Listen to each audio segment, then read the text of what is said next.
सच है। आजकल के बच्चों को शायद उतना नहीं पता, गांव में रहते उनको पता होगा। हमने बिल्कुल पास बैठ बैठ के ये चीजें देखी हैं। आमतौर पे ये होता था कि पूरे गांव में भाईचारा होता था, शादी होती थी तो वहाँ मिठाई वगैरह बनती थी और घर घर से लोग दूध लेके जाते थे। मान लो घर में 10 किलो दूध है तो 2 किलो खुद रख लिया, या 5 किलो खुद रख लिया। 5 किलो जिनकी शादी है उनके घर जाके दे के आना, फ्री में होता था ये सारा। पर सामने वाला भी फिर ऐसे नहीं करता था, घर में बैठते जाके दूध देने गए और बदले में जब शादी के दिन नज़दीक हैं तो एक चाय की प्याली और एक लड्डू या जलेबी जो भी बनता वो दिया जाता।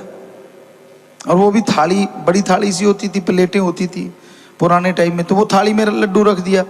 खाने वाला ये नहीं देखता था कि मेरा कैसा, वो अच्छा यार उसको बड़ा ला के दिया, मुझे छोटा ला के दिया। होते वही हैं, पर कई बार हाथ ऐसे होते हैं बांटने वाले के थोड़ा सा 19-20 का फर्क पड़ जाता है। और किसी के हाथ इतने बड़े बड़े और किसी के इतने सी हैं। अब जितना उसमें सामान आएगा वैसे ही बनाएगा ना। तो वो जानबूझ के नहीं लाते, वैसे उठाया बीच में से रख दिया। एक किसके पास टाइम होता है, लेकिन खाने वाले के पास टाइम होता है। वो जरूर देखता है, अच्छा उसको तो बड़ा और मेरे छोटा। अगली बार 5 किलो की जगह 2 किलो ही दूध आता है।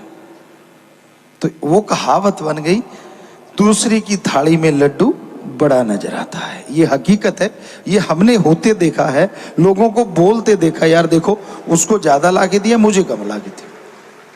और उससे किसी का पेट नहीं भरता, वो तो एक सत्कार होता है, एक सम्मान होता है। ऐसे ही कई सत्संगी भी होते हैं, क्योंकि हम सेवा में शुरू से आया करते। कईयों को कहते सुना, देखो यार परमपिता जी ने उसको तो कपड़े दे दिए और मुझे छोटा सा टावल, यार मेरे को तो रुमाल ही दिया है। और कई जिनको दृढ़ यकीन होता है वो कहते थे नहीं, वाह रुमाल मिल गया यार, सतगुरु के हाथ से लगा हुआ, छाती पे लगा, चूमते हैं, दिल से लगा के रखते। उनको कोई लेना देना नहीं किसको क्या मिल रहा है, उनको जो मिला उससे वो बेइंतहा खुश रहते। और जो दूसरों की ईर्ष्या कर करके वो अपने वाली जो खुशियां सतगुरु ने बख्शी है वो सारी गवा के चले जाते हैं। ये सच्चाई है, ये वास्तविकता है। तो इसलिए ईर्ष्या नफरत नहीं करनी चाहिए किसी भी क्षेत्र में, चाहे वो रूहानियत का क्षेत्र है, चाहे दुनियादारी का क्षेत्र है, कोई भी क्षेत्र। आप अपने बर्तन के अनुसार सामान लेते हैं। और पीर फकीर एक खुशी में कुछ भी बख्श देता है तो वो समझो आपके लिए बेहद और बहुत बड़ी दात है। आप उसे लेते किस तरीके से हैं, आप उसे संभालते किस तरीके से, ये आप पे निर्भर करता है। तो इसलिए दृढ़ यकीन के साथ आगे बढ़ा करो।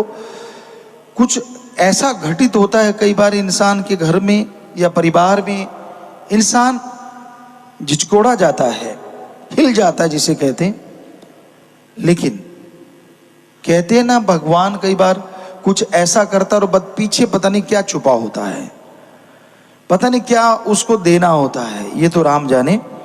या फिर ये भी हो सकता है कि उसके कोई भयानक कर्म जुड़े होते हैं जिसकी सजा उसे मिलती है। और अगर वो सत्संगी है, राम का नाम लेने वाला है, तो वो तेरा भाड़ा मीठा लागे कि मालिक तू जान, तेरा काम जान, मैं तो तेरा बच्चा हूं, मेरे लिए क्या सही है क्या गलत वो तो तू जानता है। अगर मेरे लिए ये सही है तो सतवचन, अगर वो सही है तो भी सतवचन।